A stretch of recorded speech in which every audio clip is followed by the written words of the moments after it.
देख रहे हैं तेज 24 न्यूज़ और आज मैं भारत मंडपम, जिसे कि आप लोग पुराने टाइम से जानते हैं, प्रगति मैदान, यहाँ पर दुनिया की किताबों का संग्रह मिल सकता है। और आज मेरे साथ में एक ऐसे शख्स हैं जिनको आप सिर्फ नाम से जानते हैं। आज वो हमारे साथ में लाइव हैं, जिनका नाम है राजेश कुमार मंगला जी, और इन्हें लोग पार्थ के नाम से जानते हैं। ये एक प्रोफेसर भी हैं, राइटर भी हैं, और इनकी जो बुक्स हैं वो आज यूनिवर्सिटीज़ में, कॉलेजेस में बच्चों को पढ़ाने के बहुत काम आती हैं। इनका जो एक्सपीरियंस है वो एक्सपीरियंस कुछ अलग है, जो कि शायद मैं नहीं बयां कर सकता।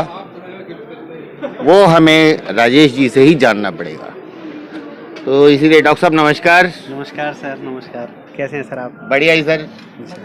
सर आज आपको यहाँ पे देख के मुझे बहुत खुशी हुई और आप लोगों के सामने बहुत कम आते हैं। आज मुझे मौका मिला कि मैं आपको यहाँ पर जनता को दिखा सकूँ। नहीं सर, आप मेरे बहुत पुराने मित्र हैं और आपका जो प्यार आशीर्वाद हमें मिला है कि बगैर आपके सपोर्ट के कोई भी व्यक्ति हो, राजनेता हो या लेखक हो, वो आगे बढ़ ही नहीं सकता। कि मीडिया और उसमें भी सोशल मीडिया, तो उसका एक होना हमारे लिए बहुत ज़रूरी है, एक सकारात्मक दिशा में बढ़ने के लिए।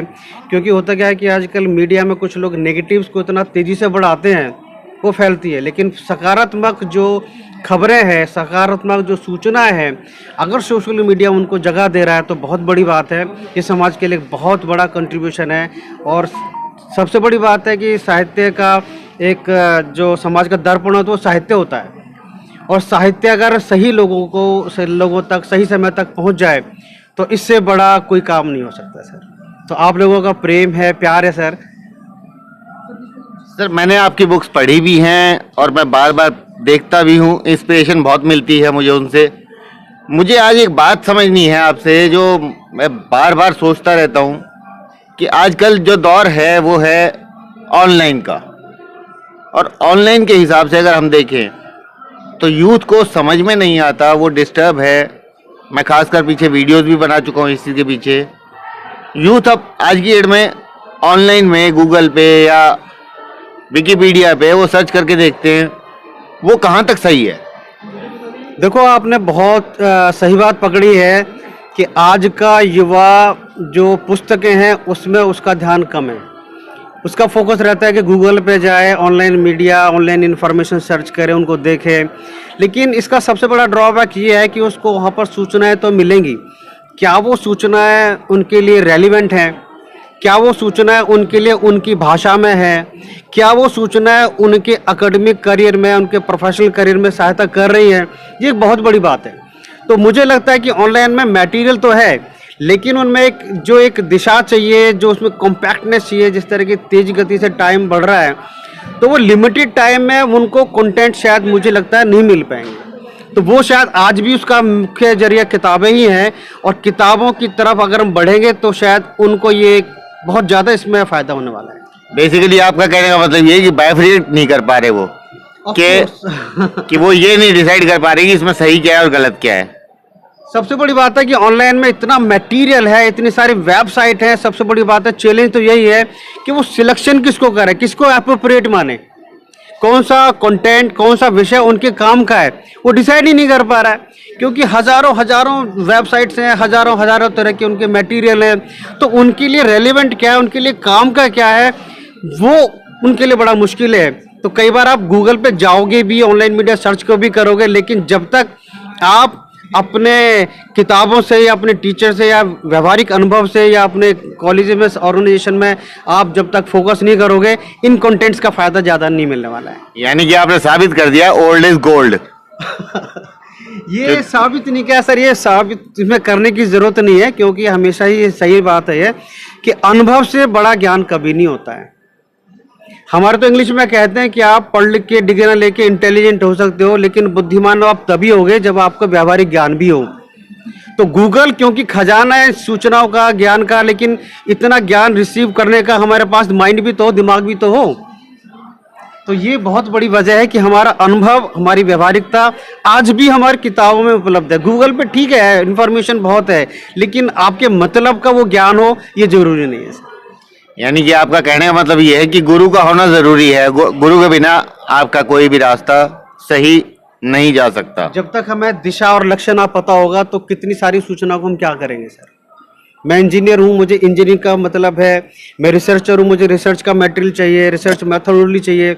अब रिसर्च मैथोडोलॉजी को गूगल थोड़ी सिखाएगा। करते हैं लोग, कुछ कोशिश करते हैं, लेकिन जब तक आपके पास एक्चुअल में टीचर नहीं है, आपके पास सुपरवाइजर नहीं है, आपके पास आपका लक्ष्य नहीं है, तो मुझे नहीं लगता कि ये कंटेंट्स आपके काम का आएंगे। यानी गुरु के बिना कोई गाइडलाइन मिलेगी ही नहीं। बिल्कुल, ये तो चाहिए। बगैर गुरु ज्ञान तो कभी आज तक किसी को मिला ही नहीं, और गुरु जब तक नहीं होगा तो शिक्षा भी मुझे लगता है नहीं मिल। चलिए, थैंक यू। तो हमें जो पता लगा, सच्चाई यही है कि आज यूथ जो है वो सिर्फ गूगल की तरफ जाता है, ऑनलाइन जाता है, जबकि जो ज्ञान है वो गुरु से ही मिलेगा। मेले में घूमते घूमते हम एक स्टॉल पे पहुंचे हैं जो एशियन प्रेस बुक्स की है, और यहाँ पे मुझे राजेश जी की बुक्स दोबारा नज़र आई। मैं जानना चाहता हूँ कि इनके व्यूज़ क्या है राजेश जी के लिए, पार्थ जी के लिए, और ये लोग कहाँ से आए हैं। सर नमस्कार। नमस्कार। हम लोग एशियन प्रेस बुक्स कोलकाता से हैं, और हालांकि हम दिल्ली से भी ऑपरेट करते हैं, और ख़ास करके जो लेखक हिंदी की क्षेत्र में और क्षेत्रीय भाषा में अपनी योगदान रखते हैं, तो उसको हम ज़्यादा से ज़्यादा प्रमोट करना चाहते हैं, क्योंकि ये जो देश की धरोहर है हमारी, जो ये क्षेत्रीय भाषा है, ख़ास करके हिंदी, बुंदेलखंडी भाषा, या फिर नेपाली लैंग्वेज भी हमारे पास है, और इसके अलावा बंगाली तो है ही है, इंग्लिश, ये सब हम लोग करते हैं। और जो नए लेखक हैं, जो जिन लोगों ने अपने मन में बहुत दिनों से ये संजो के रखा था कि मेरी जो रचनाएं हैं वो एक प्रिंट बुक के रूप में जो है प्रकाशित हो, और उसको एक जीवन मिले, तो इस संदर्भ में हम लोग कोशिश कर रहे हैं। और बहुत सारे लेखकों के जो है बुक इस तरह से जो हम छाप चुके हैं, और लोग बहुत पसंद भी कर रहे हैं। और रही बात सेल की, तो बुक फेयर के थ्रू तो सेल होता ही होता है, इसके अलावा ऑनलाइन पे भी ये सारी किताबें हमने अवेलेबल करा दी। पहले की ज़माने में क्या होता कि हिंदी की किताबें या क्षेत्रीय भाषा की किताबें इतनी ऑनलाइन पे अवेलेबल नहीं होती थी। लोग खरीदना चाहते थे, कोई जैसे मिथ होते हैं, कहानी होती है, या फिर कोई नाटक होते हैं, इस तरह की किताब, या किसी क्षेत्रीय इलाके की कोई मान लीजिए कोई पूजा है या कोई मिथ है, तो उस सब चीज़ों की जो बुक्स है वो मिलती नहीं थी। तो अब हमने ये सारी बुक्स जो है अमेज़ॉन, फ्लिपकार्ट, हमारी खुद की वेबसाइट पे भी हमने अवेलेबल करा दिया है। और साथ ही साथ ये राजेश मंगला जी, इनकी जो किताब है, साहित्य सम्मान मिला था 2022 में इनकी रचना पे। तो इनकी जो बुक है हमें भी खुद बहुत प्रेरणा देती है कि ये इनकी जो रचनाएं हैं जीवन के बारे में और संस्कृति के बारे में और बाकी सारी चीज़ों के बारे में हमें पढ़ने को मिलता है। और इसकी हम चाहते हैं कि वो सिर्फ हिंदी नहीं, बाकी भाषा में भी, जैसे कोलकाता में इस समय अंतर्राष्ट्रीय पुस्तक मेला चल रहा है, और वहाँ पे भी एशियन प्रेस का जो बहुत बड़ा स्टॉल लगा हुआ है, तो वहाँ पे बंगाली लोग भी बहुत मतलब साहित्य प्रेमी होते हैं कि वहाँ पे होता है ना कि एक खाना, गाना और पढ़ना, ये तीनों चीज़ इसमें है। तो मैं चाहूँगा कि इसकी अनुवाद जो है बांग्ला भाषा में और साथ ही साथ तेलुगु भाषा में, ये दोनों भाषा में भी उनकी जो रचनाएं हैं वो जो है अनुवाद हो, और लोगों को जो उसका रस है, रस का आनंद मिले। तो यही हमारा कोशिश है, और आगे आप लोगों की शुभकामना चाहिए।